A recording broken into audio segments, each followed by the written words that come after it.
To buy a Binance gift card with PayPal, follow these steps. First, you need to create a Binance account if you do not already have one. Go to the Binance website and click on Register. Then enter your email address and create a password. Verify your account through the email sent by Binance. Next, go to a gift card marketplace that accepts PayPal and supports Binance gift cards, such as Wire or Bitrefill. Create an account on the marketplace if you do not already have one. Log into your account and navigate to the gift card section. Select Binance as the gift card you want to purchase and choose the amount you want to buy.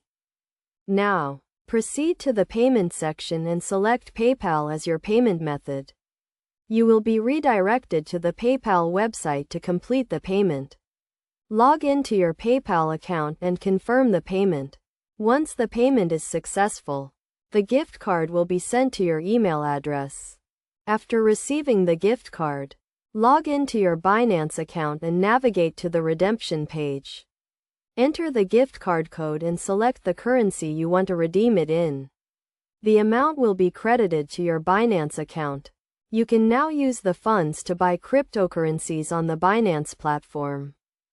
It is essential to note that some marketplaces may have fees for buying gift cards with PayPal, so make sure to check the fees before making a purchase. Additionally, ensure that the marketplace is reputable and secure to avoid any potential risks. By following these steps, you can easily buy a Binance gift card with PayPal and start trading on the Binance platform.